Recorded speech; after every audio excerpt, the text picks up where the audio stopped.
Welcome back to another reading through Book of Concord. Today we are in the Power and Primacy of the Pope, reading the first 11 paragraphs. Treatise compiled by the theologians assembled at Smalcald 1537. The Roman pontiff claims for himself, in the first place, that by divine right he is supreme above all bishops and pastors in all Christendom. Secondly, he adds also that by divine right he has both swords, i.e. the authority also of bestowing kingdoms, enthroning and deposing kings, regulating secular dominions, etc. And thirdly, he says that to believe this is necessary for salvation. And for these reasons, the Roman bishop calls himself and boasts that he is the vicar of Christ on earth. These three articles we hold to be false, godless, tyrannical, and quite pernicious to the Church. Now, in order that our proof, reason, and opinion may be better understood, we shall first define what they call being above all, what is meant when that he boasts of being supreme by divine right. For they mean that he is universal, that the Pope is the general bishop over the entire Christian Church, or as they say, ecumenical bishop, i.e., from whom all bishops and pastors throughout the entire world ought to seek ordination and confirmation, who alone is to have the right of electing, ordaining, confirming, deposing all bishops and pastors. Besides this, he arrogates to himself the authority to make all kinds of laws concerning acts of worship, concerning changing the sacraments, and concerning doctrine, and wishes his articles, his decrees, his laws, his statutes and ordinances to be considered equal to the divine laws, to other articles of the Christian creed and the Holy Scriptures, i.e., he holds that by the papal laws the consciences of men are so bound that those who neglect them, even without public offense, sin mortally, that they cannot be omitted without sin, for he wishes to found this power upon divine right and the Holy Scriptures, yea, he wishes to have it preferred to the Holy Scriptures and God's commands. And what he adds is still more horrible, namely that it is necessary to believe all these things in order to be saved. All these things shall and must be believed at the peril of forfeiting salvation. In the first place, therefore, let us show from the Holy Gospel that the Roman bishop is not by divine right above, cannot arrogate to himself any supremacy whatever over other bishops and pastors.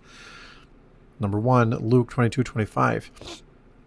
Christ expressly prohibits lordship among the apostles, that no apostle should have any supremacy over the rest. For this was the very question, namely, that when Christ spake of his passion, they were disputing who should be at the head, and, as it were, the vicar of the absent Christ. There Christ reproves this error of the apostles and teaches that there shall not be lordship or superiority among them, but that the apostles should be sent forth as equals to the common ministry of the gospel. Accordingly, he says, the kings of the Gentiles exercise lordship over them, and they that exercise authority upon them are called benefactors. But ye shall not be so. But he that is greatest among you, let him be as the younger, and he that is chief as he that doth serve. The antithesis here shows, by holding these matters against one another, one sees that lordship among the apostles is disapproved. Number 2, Matthew 18:2, the same is taught by the parable when Christ, in the same dispute concerning the kingdom, places a little child in the midst, signifying that among ministers there is not to be sovereignty, just as a child neither takes nor seeks sovereignty for himself. Number 3, John 20:21, Christ sends forth his disciples on an equality, without any distinction, so that no one of them was to have more or less power than any other. When he says, as my Father hath sent me, even so I send you. These words are clear and plain. He says that he sends them individually in the same manner as he himself was sent. Hence, he grants to no one a prerogative or lordship above the rest. Number 4, Galatians 2:7 and following, St. Paul manifestly affirms that he was neither ordained nor confirmed and endorsed by Peter, nor does he acknowledge Peter to be one from whom confirmation should be sought.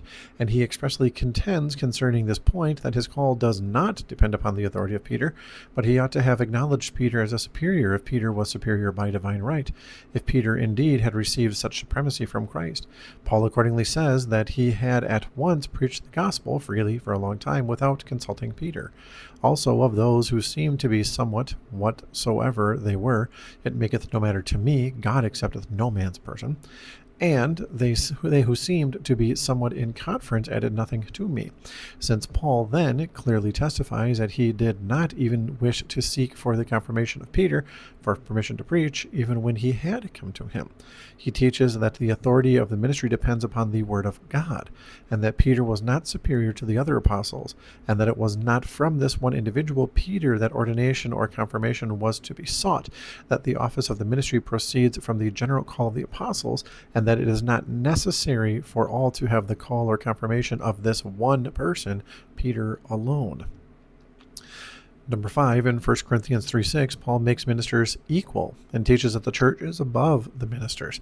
Hence, superiority or lordship over the church or the rest of the ministers is not ascribed to Peter in preference to other apostles, for he says thus, all things are yours, whether Paul or Apollos or Cephas, i.e., let neither the other ministers nor Peter assume for themselves lordship or superiority over the church.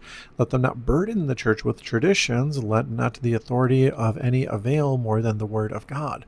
Let not the authority of Cephas be opposed to the authority of the other apostles. As they reasoned at the time, Cephas, who is an apostle of higher rank, observes this.